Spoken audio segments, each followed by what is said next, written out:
தயாபெரும் ஜோதி தயாபெரும் ஜோதி தனிப்பெரும் தயவு தயாபெரும் ஜோதி. என்றும் நம் அடி நடு முடியாய் விளங்குவது அருட்பெரும் ஜோதியே. அதே அனுபவமால்பாக விளங்கும் போது தயாபெரும் ஜோதியாக விளங்குகிறது என்று சாமியார் சித்தி அடைந்து தன்னை மறைத்து கொண்ட நாள் இதே மாதம், அதாவது பங்குனி மாதம் 23ஆம் தேதி 6/4 ஞாயிற்றுக்கிழமை 2006 அன்று. இப்பொழுது 19 வருடங்கள் கழித்து இன்று இந்த 6/4/2025 அதே ஞாயிற்றுக்கிழமை எல்லாம் பொருத்தமாக அமைஞ்சிருக்கு. இந்த மாதிரி அமைகிறது பெரிய விசேஷமான நாள். இந்த நாளில் அருட்பெருஞ்சோதி ஆண்டவரே எங்கள் 2 பேரையும் திண்டுக்கல்லில் சொகுசா காரில் போயிட்டு வந்தாச்சு.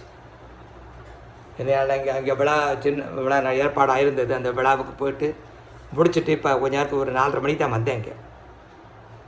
அந்த மாதிரி அவரே கூட்டி வச்சார்.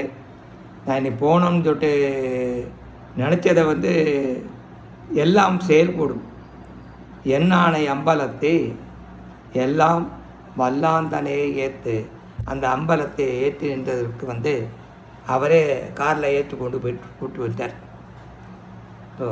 இன்றைக்கி பூச நாள். இந்த பூசமானது மிக மிக முக்கியமான நாள்.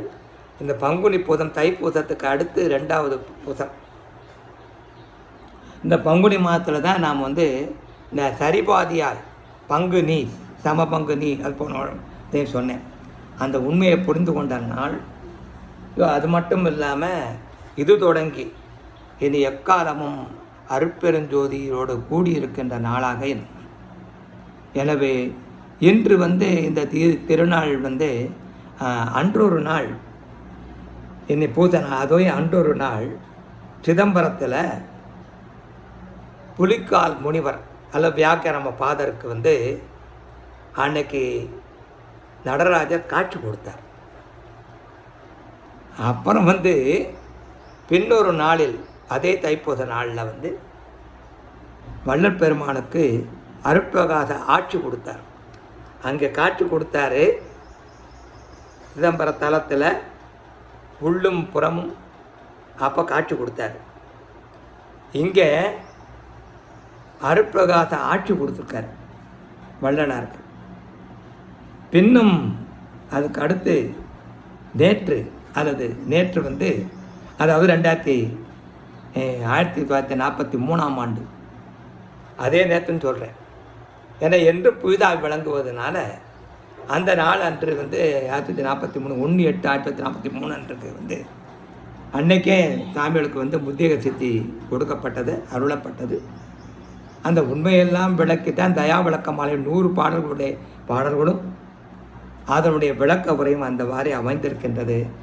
அவருக்கு அந்த தைப்பூச அதாவது ஆடி மாதத்தில் பூச காட்சியா அவருக்கு தயாபிரகாச வள்ளலாய் மாற்றி கொடுத்தார். இப்போ இன்று இனிமேல் ஒவ்வொரு நாளும் நாம் என்று பக்குவம் அடைகின்றோமோ அந்த நாளில் நமக்கும் இதே மாதிரி அருட்பிரகாச ஆட்சி கொடுத்து தயவு நிலையை மேற்றி அருளுகவே என்று வேண்டி இந்த இதை தொடங்குகிறோம். அருளுடைய பரம்பொருளே மண்டிலாடும் ஆனந்த பெருவாழ்வே அன்புளோர்தம் மருட தெருளுடைய முழுதும் கோயில் கொண்ட சிவமே மெய்யறிவுருவாம் தெய்வமே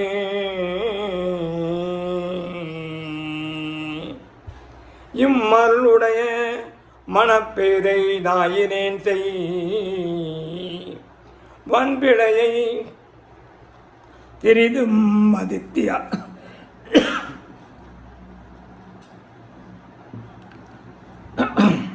வன்பிழையை சிறிதும் மதித்தியாயில் இருளுடைய பவக்கடல் விட்டு ஏறே என்னை ஏற்றுதற்கு எண்ணுக என் இன்ப தயவே. இது மகாதேவ மாலையினுடைய 100வது பாடல். அந்த பாடலில் முடிவாக என்ன கொடுத்துருப்பாங்கன்னா, என்னை ஏற்றுதற்கு எண்ணுக இன்ப தேவே கொடுத்துருப்பார். இங்கே இன்ப தயவே. வள்ளலார் தான் சொல்கிறது தயவுதான் என்னை மேலேற்றி விட்டது, இதெல்லாம் சொல்லியிருக்கேன் கணக்க. அப்போ இந்த மாதிரி மேலேற்றுறது இப்போ என்ன பண்ணோம், அருளுடைய பரம்பொருளே மண்டிலாடும். மன்றில் என்பது இதுக்கு பூர்வமத்துக்கு நேர் உட்புறத்தில் பகரவ கொடி, அதுதான் மன்று. அந்த மன்றில் ஆடும் அதை சொல்ல அருளுடைய அருள் அவரும் சேர்ந்திருக்கிறார். அது அருளுடைய பரம்பொருளே மண்டிலாடும் ஆனந்த பெருவாழ்வை. இப்போ நமக்கு அருள போவது அவர் ஆனந்த பெருவாழ்வு. எப்போ எல்லா எப்பொருளையும் எவ்வுயிரிலையும் இருக்கின்ற சத்தாக உள்ள இயற்கை உண்மை தன்னை தன் சித்தால் எல்லா பொருளாயும் உயிராயும் இருக்கின்ற உண்மையை தெளிந்து கொண்டு நாம் ஆன்மனே ஒருமைப்பாட்டு ஓருரிமை சகோதரரால் விளங்குவதை அறிந்து கொண்டு உயிர் விளக்கமும் அறிவு விளக்கமும் செய்து கொண்டிருந்தால் இந்த ஆனந்த பெருவாழ்வு கிடைக்கும். சத்தாகிய இயற்கை உண்மை சத்து, சித்தாகிய விளக்க செயல், அதுதான் எல்லாமே எப்பொருக்கும் எவ்வுயிருக்கும் உள்ளகத்தும் புறத்தும் இயல் உண்மை அறிவென்ப வடிவாகி நடிக்கும் மெய்ப்பொருளாம் சிவம் ஒன்றே என்று உணர்ந்தேன். இன்னொரு பாடல் அருள்விளக்க மாலை. எவ்விடத்தும் எவ்வுயிர்க்கும் இளங்கு சிவம் ஒன்றே, என்னானை என் மகனே இரண்டில்லை ஆங்கே. நமக்கு எப்படி தெரியுதுன்னா, சாதக நிலையில் நாம் வேறு கடவுள் வேறு என்ற சாதகர்களை நாம் இருக்கின்றோம். அப்படி இருக்கும்போது அப்போ எப்படி ரெண்டாக இருக்கா அப்படின்னாக்கா, இறைவன் ஒன்றுன்னு சொன்னீங்களே, அவரோட நம்ம ஒன்றி இருந்து வாழ வேண்டும். அப்படி இப்போ இது ரெண்டாக தெரியுதேன்னு கேட்குறார். செவ்விடத்தே வல்லார் அருட்பெருஞ்சோதி ஆண்டவரோட கேள்வி கேட்குறார். அந்த கேள்விக்கு பதில் கொடுக்குறார். அந்த பதில் கொடுத்ததை தன்னுடைய மனமாகிய தோழிக்கு இப்போ வள்ளலார் சொல்கிறார். எவ்விடத்தும் எவ்வுயிர்க்கும் இலங்கு சிவம் ஒன்றே, என்னானை என் மகனே இரண்டில்லை ஆங்கே. ரெண்டா இல்லை, எங்கேயா? செவ்விடத்தே. செவ்விடத்தே என்பது ஆன்ம சிற்றவை இடத்தே. அதுதான் எங்கே இருக்குன்னு சொன்னேன், பூர்வமத்துக்கு நேர் உட்புறத்தில் பகர் வடிவ குடியில் ஒளியாய் ஒளி புள்ளியாய் ஆன்ம புள்ளியாய் நாமே ஒரு புள்ளியாய் அவருடைய பிள்ளையால் விளங்கி கொண்டிருக்கின்றோம். மேலிருந்து பிள்ளப்பட்ட ஒளி, அகண்ட வான்வெளியிலிருந்து பிள்ளப்பட்ட ஒளி, அதான் பிள்ளை. இதான் பிள்ளப்பட்டது, இதுதான் பிள்ளை. அந்த பிள்ளையாய் நாம் விளங்கி கொண்டிருக்கின்றோம். அதனால தான் செவ்விடத்தே, அந்த ஆன்ம சிற்றவை இடத்தே அருளோடு திரு அருள் தனித்தனியை பிரிக்க முடியாது. சர்க்கரையும் அதன் சுவையும் போன்று எவ்விடத்தே அருளோடு சேர்த்து இரண்டு என கண்டறிது. அங்கே தான் ரெண்டாக இருக்க மாதிரி தோணுதான். அருட்பெரும் ஜோதி. ஜோதி தான் எல்லா பொருளாம் எல்லாம் உயிரமாக இருக்குது. ஆனால் அருள் அதற்கு உள்ளீடாக இருக்கின்றது, அருவமாக இருக்கின்றது, தன்னை வெளிக்காட்டிக் கொள்வது. வெவ்விடத்தை அருளோடு சேர்த்து இரண்டென கண்டறினி திகைப்படையேல் என்றெனக்கு செப்பிய சர்க்குருவி. அப்படியா? அவனோடு திகைப்படையேல் என்றெனக்கு செப்பிய சர்க்குருவி. அவ்விடத்தை ஒவ்விடத்தை அமர்ந்தது போல் காட்டி. அதனால் அவ்விடத்தை ஒவ்விடத்தை, அவ்விடம் என்பது புறத்தில் இருக்கின்ற இடம், ஒவ்விடம் என்று இந்த ஆன்ம சிற்றவை இடம்தான். அமர்ந்தது போல் காட்டி, சிற்றவையிலும் அருட்பெருஞ்சோதி ஆண்டவர் இருக்கின்றார். புறத்திலே பொன்னம்பலத்திலேயும் அவர் ஆடிக்கொண்டிருக்கின்றார், ஐந்தொழி நடனம் ஆடிக்கொண்டிருக்கின்றார். அகத்திலே இந்த புலன்கள் வழியாக தன்னுடைய ஐந்தொழி நடனத்தை ஆட்டிக்கொண்டிருக்கின்றார். கண்கள் வழியாக காண்பது, செய்தியை கேட்பது, மூக்கு வழியாக நுகர்வது, வாய் வழியாக உண்பது மற்றும் பேசுவது, மெய்யெல்லாம் நிரம்பிய தொடு உணர்ச்சி. இதுதான் ஐந்தொழில் நடனம். புறத்திலே ஆக்கல் காத்தல் அழித்தல் மறைத்து கொண்டு ஆன்மத்தை மறைத்து கொண்டு ஆடிக்கொண்டிருக்கின்றார். மறைத்தல் அருளன் அந்த உண்மை வெளிப்படுகின்ற நான். அப்போ அகத்திலே இந்த தேகத்திலே இந்த ஐம்புலன்கள் வழியாக மனத்தின் வழியாக தன்னுடைய உண்மையெல்லாம் வெளிக்காட்டு கொண்டிருக்கின்றார். அதனால தான் செவ்விடத்தை அருளோடு சேர்த்து இரண்டென கண்டறினி திகைப்படையில் என்றெனக்கு செப்பிய சர்க்குருவே அவ்விடத்தே ஒவ்விடத்தே. எங்கே அவ்விடம் என்பதனத்தான் புறத்தில் இருக்க பொச்சபை இடத்து, ஒவ்விடத்தே என்பதனத்தான் ஆன்ம சிச்சபை இடம் தான். மறுபடியும் அமர்ந்தது போல் காட்டி ரெண்டு இருக்கார் அவர். அங்கும் எங்கும் அப்புறமும் எங்கும் நிறை பொருளே. அப்போ என்னத்தான் இதுதான் இங்கே தான் இருப்பாரா அங்கே தான் இருக்கானதான் எங்கும் நிறை பொருளாக இருக்கார். நான் இடைவெளியே இல்லை. அதுக்காக ஆதி அருப்பெருஞ்சோதி. இப்போ நடுவில் இருக்கிற ஆன்ம சிச்சபையில் நம்ம எப்படி விளங்குறோம்? அருப்பெருஞ்சோதி ஆண்டவரே தன்னுடைய தனிப்பெரும் கருணை செயலை அங்கிருந்தான் புரிந்து கொண்டிருக்கின்றார். அப்போ நமக்கு முழுது என்ன ஆகணும்? நாமே அருப்பெருஞ்சோதி ஆண்டவராக மாறுறதான் மூணாவது அருப்பெருஞ்சோதி. எனவே இந்த மகா மந்திரத்தில் முதலிலும் அருப்பெருஞ்சோதி, நடுவிலும் அருப்பெருஞ்சோதி, முடிவிலும் அருப்பெருஞ்சோதி. எனவே தான் அவ்விடத்தும் ஒவ்விடத்தும் அமர்ந்தது போல் காட்டி அங்கும் இங்கும் அங்கும் இங்கும் அப்புறமும் எங்கும் நிறை பொருளை நீக்கமர எங்கும் நீக்கமர்ந்த பொருளாக இருக்கின்றது இந்த பரம்பொருள். இந்த பொருளாக இருக்கின்றதை எப்போ எங்கே இது பண்ணதுன்னா ஒவ்விட சிற்றவை இடத்தும் நம்ம நெருக்கமாக இருக்கின்ற இடம் ஒவ்விடம், ஒளி பொருந்திய இடம். ஒவ்விட சிற்றவை எடுத்தும் பொற்சபை எடுத்தும் எது புறத்தில் வான்வழியில் ஓங்கு நடத்தரசே என் உரையும் அணிந்தருளி. எனவே இந்த அருள்தான் நமக்கு வேண்டும். அந்த அருளுக்காக தான் இவ்வளோ பாடுபடுறோம்.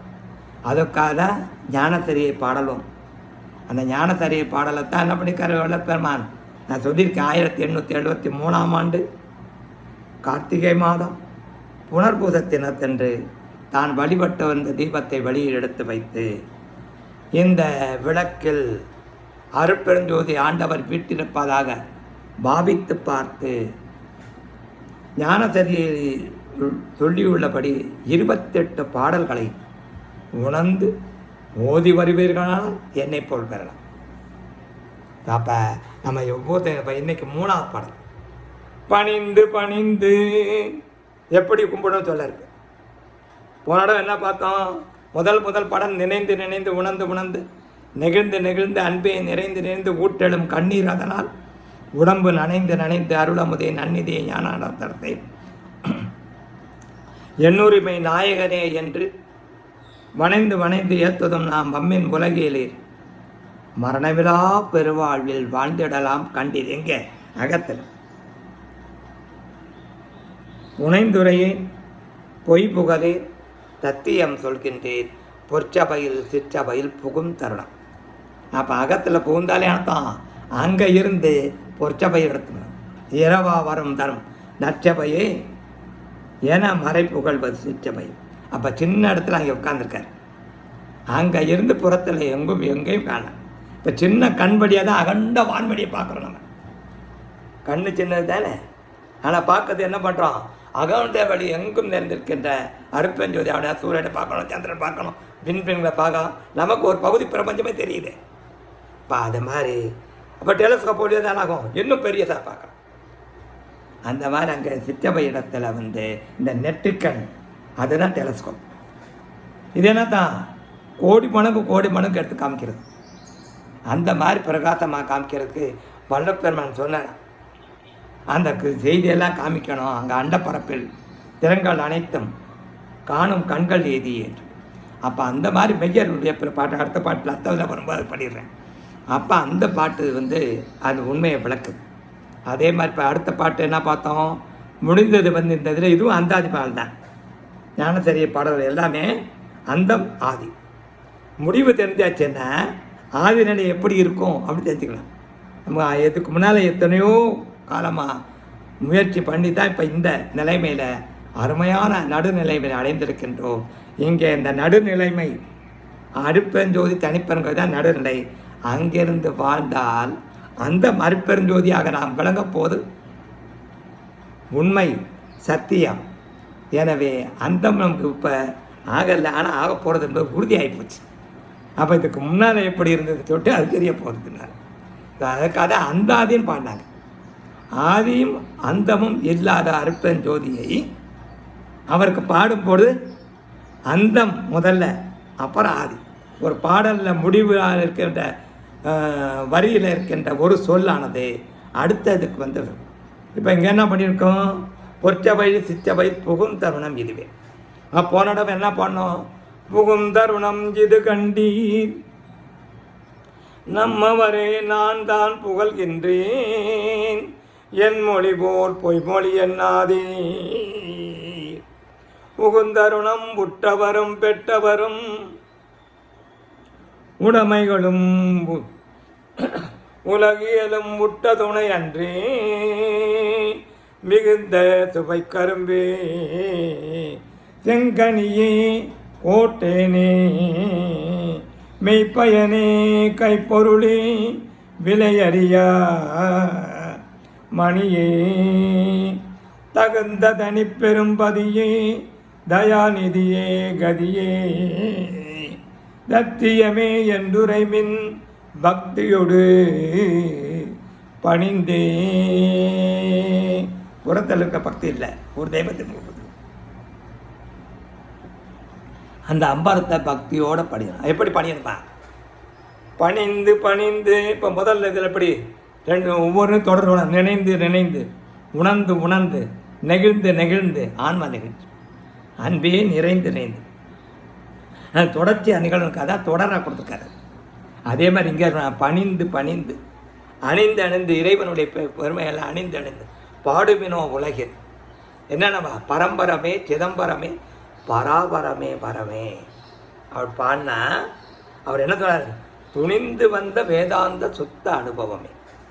தாராளமாக வேதம் என்ன பண்ணுது? அது நீயாக இருக்கின்றாய், அதை அறிகின்ற மெய்யறிவே கடவுள். அகம் அயம் ஆத்மா பிரம்மம், அகம் பிரம்மாத்மி. அவ்வளோதான். அதோட வார்த்தையோடு நிற்கிது. தேன் எழுதுனா இனிக்குமா? சொன்னால் இடிக்குமா? சுவைக்கிறோம்ல, அதுக்காக அந்த பாடி. அதுக்காக துணிந்து வந்த வேதாந்த சுத்த அனுபவம். வேதாந்தத்தில் முடிவு என்ன? வேதத்தினுடைய அந்த உபநிஷத்துக்கள். அதை நீயா இருக்கின்ற உண்மையை அறிய வைத்து அனுபவமாக வழங்க செய்வதுதான் இந்த திருவருட்பா. அதுக்காக அவர் என்ன சொல்கிறாருன்னா, துணிந்து வந்த வேதாந்த சுத்த அனுபவமே துரிய முடி அனுபவமே. அதனால் துரிய முடி ரொம்ப சாதாரணமாக விழிப்பு நிலை, தாக்கிரம், சொப்பனம், கனவு நிலை. தூங்கும்போது நமக்கு வர்ற கனவு, சுளுத்தி நல்ல உறக்க நிலை. அப்புறம் துரிய நிலை இறைவனை மறந்துடாமல் இருக்கின்ற நிலை. அதற்கு மேல் வாழ்வு. ஆனால் அங்கேயும் நினைப்ப மரப்பற்ற நிலை முழுவதுமாக இல்லாதனால, அங்கேருந்து வாழாதனால என்ன பண்ணோம்? இறைவனே மறந்து அகத்திலே அவர்கள் அடங்கி விட்டார்கள். இங்கே துரிய முடிய அனுபவம். அதுக்கு மேலே துரியாதீத நிலை, அந்த நினைப்பு மரப்பற்ற நிலைக்கு போய் மரணமில்லா பெருவாழ்வு நிலைக்கு கிட்ட நினைக்கிறோம். இதற்கு மேல் சாக்கிராதீத நிலை, அந்த விழிப்பு நிலையை அகத்தில வேறு துரியாதீத நிலை அடைந்து, அதாவது விழிப்பு நிலை, கனவு நிலை அல்லது கனவு நிலை, உறக்க நிலை, நல்ல ஆழ்ந்த உறக்க நிலை, அப்புறம் துரிய நிலை, அகத்திலே எப்பொழுதுமே அந்த இறைவனை நினைத்து கொண்டே இருக்கின்ற நிலை. அதற்கு மேல் துரியாத, அதற்கு மேலே அவர் தான் இருக்கார். இவர் தனியாக, அவர் நினைவெல்லாம் தனியாக இல்லை. இந்த நினைப்பு அவர் வேறு தாம் வேறு என்ற இணைப்பு மறந்து அதற்கு மேலே அவராகவே அடங்கிவிட்ட நிலையாக இருக்குது துரியாதீதம். ஆனால் இங்கே தாக்கிராதீதம் அவரும் அவரோட கலந்து நின்று ஒன்றி நின்று வாழ்கின்ற நிலை தான் சுவாமிகள் பூசா சொல்லிக்க சாக்கிராதீத நிலை. சாக்கிரம்னா விழிப்பு நிலைன்னு அர்த்தம். அந்த அதீத நிலையில் எப்பொழுதுமே விழிப்பு நிலையிலேயே இருந்து அதற்காகத்தான் அனுபவித்த அனுபவங்களை எல்லாம் வள்ளற்பெருமான் பாடல்களாக, அனுபவ மாலையாக, சுவாமிகள் தயா விளக்க மாலை பாக்களாக தீட்டி எழுதி நம் அகத்திலேயே எப்பொழுதுமே பொருந்த செய்திருக்கின்றார், பதிவு செய்திருக்கின்றார். எனவே தான் இந்த இதுக்கு அப்போ என்ன படுத்தோம்? வேதாந்தத்தில் சொல்லியாச்சு. அப்போ சித்தாந்தம் என்ன சொல்கிறது? பதி பசு பாசம். பாசம் என்ற அகத்தில் பிரபஞ்ச வேறு இருக்கிற பாசங்கள்லாம் ஒழிந்தால்தான் பதி பசுவை கூட்டிக்குவாரான். அது அப்புறம் எங்கே பாசமே இல்லைன்னா அப்புறம் முடிஞ்சு போச்சு. புறநிலை அகத்தில் பொறுச்சவையும் இல்லாமல் சிற்றம்பலத்தை என்ன வாழ்வு இருக்காங்க அடக்கி போகிறது தான்.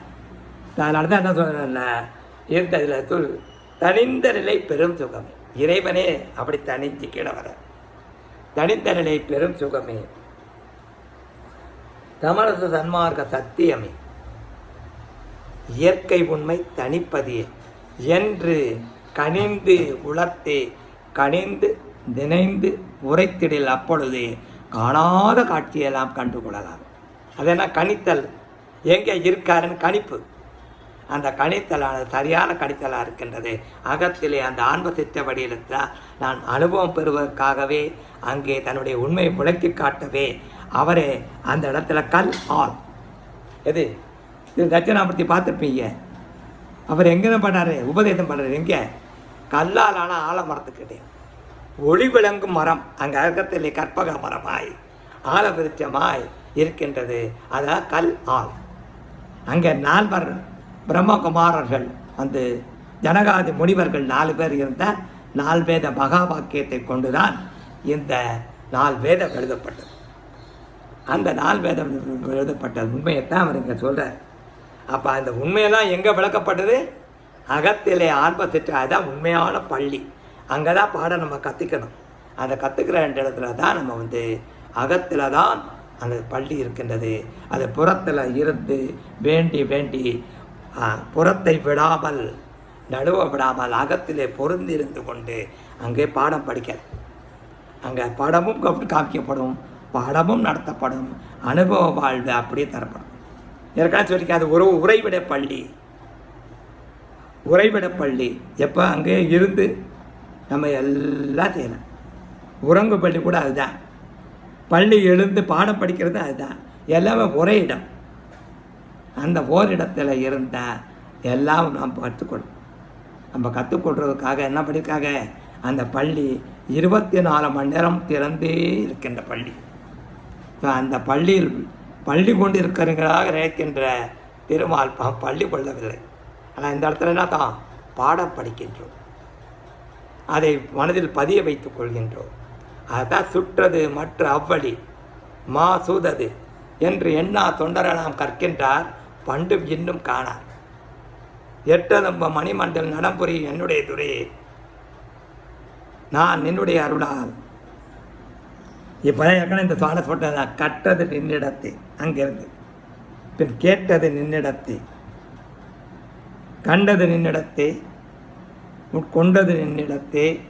இந்த உண்மையெல்லாம் கண்டது நின்னிடத்தை அதனுடைய இதை வந்து அப்படியே பதிவு பண்ணி அதை அப்படியே உள்ள பதிவு பண்ணதும் உட்கொண்டது நின்னிடத்தை பெற்றது எல்லா சித்திகளும் பெற்றது நின்னிடத்தை அங்கே இன்புற்றது நின்னிடத்தை பெரிய தபம் புரிந்து இதை பெற்றி அதிசயமே. இந்த பொது வாழ்வு பெற்றது பெரிய அதிசயம் தானே, பாக்கியம். அப்படிப்பட்ட பாக்கியத்தை தான் நாம் என்ன பண்ணியிருக்கோம்? அப்போ கனிந்துளத்தே கனிந்து நினைந்து உரைத்திடில் அப்பொழுதே காணாத காட்சியெல்லாம் கண்டுகொள்ளலாம். இதுதான் இப்போ 4 நாளைக்கு முன்னாடி நடந்தது. அப்படியே உள்ளத்தில் இருந்து அப்படியே என்ன பண்ணார்னா பூக்கள் இப்போ புஷ்பானம் இது பண்ணோம் இல்லையா, அந்த பூவாக அப்படி சொரிஞ்சு மேலே போச்சு. அப்படி மேலே போனது வானத்தில் வந்து வானவில்லாய் அங்கே காட்சி வானத்தின் மீது மயிலாட கண்டேன். அந்த மாதிரி காட்சி கொடுத்து அப்படியே வானவில்லா வச்சு மறுபடியும் உள்ளத்திலேயே வானவில்லாய் எப்பொழுதுமே காட்சி கொடுத்து கொண்டிருக்கின்றார். அது எல்லாத்தையும் காமிச்சு கொடுத்துருக்காரு. அப்படி காட்சியெல்லாம் காணாத காட்சியெல்லாம் நேரடியாக இங்கே அவர்கிட்டே கற்றுக்கிற காட்சியெல்லாம் உங்களுக்கு தெரிய ஆரம்பிச்சோம். காணாத காட்சியெல்லாம் கண்டுகொள்ளலாமே, சந்தேகமே இல்லை அப்படின்னு சொல்லுது. இப்போ இதுக்காக தான் இந்த தயாவிளக்க மாலை அனுபவ மாலை 100 பாடங்கள் பார்க்கப்பட்டிருக்கு. இன்றைக்கி சுவாமியுடைய நாள் சொன்ன மாதிரி அருமையான நாள். இந்த நாளில் தான் இப்போ என்ன படிக்காரு, அன்னைக்கு தன்னை மறைத்து கொண்ட நாள். எல்லோரும் என்ன எடுத்துருக்காங்கன்னா சாமியார் வந்து மற்றவங்க மாதிரியே அவரும் வந்து இருந்த மாதிரி தெரியல, நமக்கு திருப்திப்பட்ட மாதிரி தெரியல அப்படின்னு சொன்னாங்க. ஆனால் ஒரு சில பேருக்கு மட்டும் அதில் கண்டவர்கள் 4 பேர். இப்போ நான் இங்கே இருக்கேன், விஜயராமன் ஒருத்தர், அது உங்களுக்கு சில பேருக்கு தெரிஞ்சிருக்கும். அதுக்கப்புறம் வந்து சந்திரசேகரன் சொல்லிட்டு என் பேங்க்கில் வேலை பார்த்தோம், அவர் இருக்கார். அதை தவிர திருநகரில் இங்கே 4 பேருக்கு என்ன காட்சி இருந்தது தெரியுமா? அந்த 6/4/2006 அன்று. அப்போ எப்படி காட்சி இருந்ததுன்னா, இந்த இருதயமானது விம்பிக் கொண்டிருக்கிறது, லேசாக மேலே போயிட்டு கீழே வருது. இந்த கண்ணு விண்ணுக்கும் மண்ணுக்கும் தொடர்பு கொண்டிருந்தது. இந்த காட்சியெல்லாம் கண்டோம். அப்போ எல்லாரும் என்ன நினச்சாங்கன்னா, சரி எல்லாரும் மாய்தான் பிறப்பு சாமி இருந்தது. ஆனால் அதை எதுக்காக அவர் தன்னை வெளிப்படுத்துகிறார்? அப்படி திரைந்து திரைந்து விழுத்தவரும் இளமை அடைந்திடவும் தெத்தவர்கள் எழுந்திடவும் தித்தாளர் புரிகின்ற தருணம் இது தானே. அது புறத்தில் இருக்கவனுக்கு அப்படி தான் காட்சி கொடுத்தாரு. ஆனால் எல்லாருக்குமே, யாருக்கு பக்குவப்பட்ட ஒரு சிலருக்கு 4 மட்டுமே அந்த காட்சி காட்டுவாங்க. இனிமேல் எல்லாருக்கும் அந்த காட்சி காட்டி கொடுக்க போகிறாங்க. அதுவும் காணாத காட்சி தான். அப்படி காட்சி கொடுத்ததில் அமைப்பில் தான் இந்த 2வது பாடலில் வந்து இந்த மாதிரி அகத்திலே ஆன்ம சித்தவயிரிடத்திலே ஒளியாய் விளங்கி உலகலாம் பரவ என்னுடத்திருந்தே அழகிலா ஒளிதை அறுப்பெருஞ்சோதி உலகமெல்லாம் தயவாலே தனி நிறைந்த ஒளியே உலகமெல்லாம் தயவாலே தனி நிறைந்த ஒளியே உள்ளுணர்வாய் என் புலத்தே நான் காணாது உள்ளுணர்வாய் என் உளத்தே பொறுவாது. அங்கே இருந்தால் எல்லா காட்சியும் காமிச்சு கொடுத்தாரு, உண்மையெல்லாம் தெரிவித்து கொடுத்தாரு. அந்த உண்மையெல்லாம் நமக்கு இப்போ தெரிவிக்கிறது தான் இப்போ 2ஆம் பாடலில். உலகமெல்லாம் தயவில் உலவிடாது உலவி ஒளி வளர் வெளியினில் நிறைந்தே.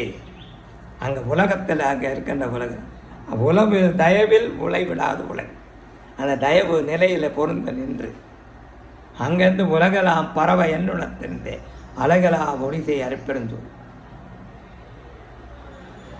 அதெல்லாம் இந்த பாடலே படிக்கிற முதல் தத்துவந்தமிழில் முதல் பாடலை தான்.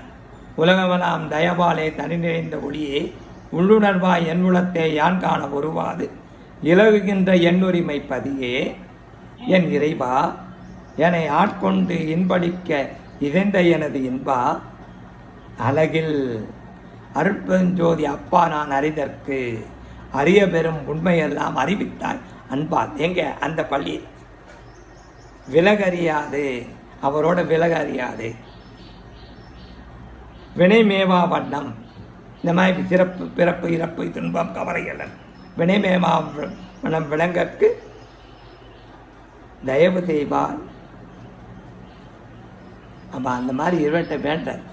அப்போ இதில் தான் அதனுடைய பகுதி தான் இந்த பாடல்லையும் வந்திருக்கு.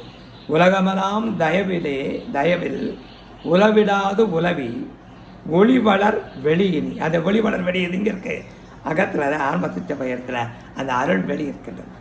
அது வந்து ஒளி எல்லா பக்கம் தீபலிங்கமாக இருக்கின்றது. அந்த இடத்துல வந்து வரும் ஒளிவளர் வெளியினில் நிறைந்தே அழகிலா நினது ஆற்றலை. அழகிலானதான் அழகெல்லாம் ஒரு குறிப்பிட்ட அளவு, அழகு இலா எந்த அளவு இல்லை, அது அளவிட முடியாது. அளப்பரிய ஆற்றல் அது எல்லாமே எங்கே கொடுத்துருக்காரு? நாம் பிறக்கும் போதே நமக்கு உள்ள ஒவ்வொருத்தர் இருக்கோம். அந்த அளப்பரிய ஆற்றல் எடுத்தெடுத்திடும் குறையாது என்றென்றும் ஓங்கிடும் அருளாற்றல் அகத்தில் தயவாற்றல் நமக்கு தந்திருக்கின்றார். அதான் அழகிலா எனது ஆற்றலை எவரும் அறிந்து அடைந்திடுவதற்காக நலமனாம் திரண்ட நல்வொளி வடிவு. அதெல்லாம் அந்த ஆன்ம புள்ளியாக விழுந்த பகர் வடிவ முடியும். அதான் சரவண பொய்கையும் முருகனாமும் சொல்லுவாங்க, பூம்பதமாகும் சொல்லுவாங்க. அருட்பகாத அது சொல்லிக்க இல்லையா, நமக்கு நாபி முதல் புருவமத்துக்கு ஈராக ஒரு நாடி இருக்கின்றது. அந்த நாடியின் நுனியில் ஒரு ஜவ்வு தொங்குகிறது. அந்த ஜவ்வின் அடிப்புறம் வெள்ளை வர்ணம், மேற்புறம் மஞ்சள் வர்ணம். அப்போ அதுக்கு அதன் அடியில் ஒரு நடம்பு ஏறவும் இறங்கவும் இருக்கின்றது. இது அனுபவத்தின் கண்படம். அதான் இங்கே சொல்கிறார், நலமலாம் திரண்ட நல்வொளி வாடிவாள் நடிபெற தரித்தருள் பெருகும், தரித்து அருள் பெருகும் தலமதில். எந்த தலம்? அகத்தில் இருக்கின்ற தயாபுணர்வு தலம், அருள் வெளித்தலம். தத்துவம் கடந்த எல்லா தத்துவங்களும் 96 தத்துவங்களையும் கடந்து தயா உணர் தளம் தனித்தாயே என்பது தான் அந்த 2வது பாடம். எனவே சுருக்கமாக இதில் என்ன பண்ணுறோம், நம்ம பகர வடிவ கோழியில் இருந்து மேலே ஆன்ம புள்ளியாய் அருட்புள்ளியாய் தயவு புள்ளியாய் இருந்து தன்னுடைய கதிர்கால்களை எல்லா பக்கமும் வீசி, இதை கால் வீசி நடனம் ஆடுதல் மொத்தம். சாதாரண கால் மனிதருக்கு உள்ள கால் மாதிரி அல்ல. இந்த அருள் ஒளி கால்களை தாண்டி எல்லா பக்கமும் வீசி ஐந்தொழில் நடனம் செய்து கொண்டிருக்கின்றார். ஆக்கால் காத்தல் அழித்தல் மறைத்தல் அருள் ஆகிய ஐந்தொழில் நடனத்தை புரிந்து கொண்டிருக்கின்றார். அந்த ஐந்தொழில் நடனத்தை நாம் என்ன பண்ண அங்கே அருளோடு சேர்த்து இருந்து அருள் பெருள் சிறு திரும்ப போகிற ஐந்தொழில் புரியும். அருள் பெருள் எல்லாம் ஆகும். இது உண்மை. அருள் பெற முயல்கின்றது. எனவே அருள் பெற்று என்றென்றும் எந்த குறைவும் இல்லாமல் வருவதற்காகத்தான் இந்த தயா விளக்க மாலை. தயா என்னாலே அர்த்தம் தயா அகநின்று அந்த கால்தான் அந்த ஒளிக்கால்கள், தயவு ஒளிக்கால்கள். அதுதான் ஒளிதான் ஆற்றல் கூட.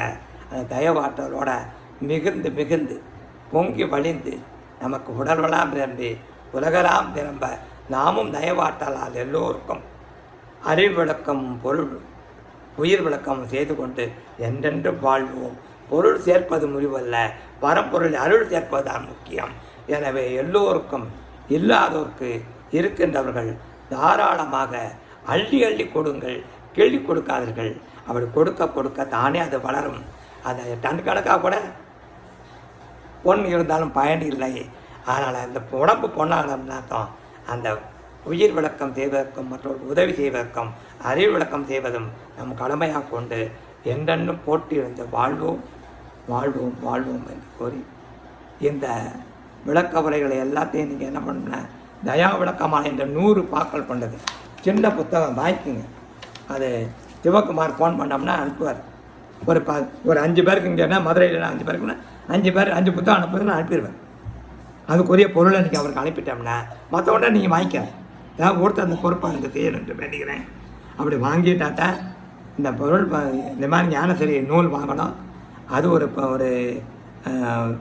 10 நூல்கள் வாங்கினா தான் உங்களுக்கு என்ன ஆகும்னா அதில் இருந்து பெரிய பொக்கிஷம், பெரிய புதையல், அகத்திலே புதைந்திருக்கின்ற புதையல் அது எடுக்க அப்படியே அருள் அப்படியே ஊறி வரும். கேரணியார் நியாயம். அதனால் அந்த கல்வியானது அகத்தில் இருக்கிற அருளை கல்வி வெளிப்படுத்துவதற்கு இந்த நூல்களெல்லாம் பயன்படும். எனவே நீங்கள் எல்லோருமே அந்த மாதிரி எடுத்து மற்றவர்கள் கொடுத்து பழகுங்கள். அப்பொழுது இறைவனுக்கும் உங்களுக்கு என்ன பண்ணுவார், கொடுத்து என்றைக்கும் உங்களை வாழ்ப்பார். இது உண்மை சத்தியம். அருட்பெருஞ்சோதி தனிப்பெருங்கருணை, தயாபெருஞ்சோதி தனிப்பெருந்தயவு, தயவு.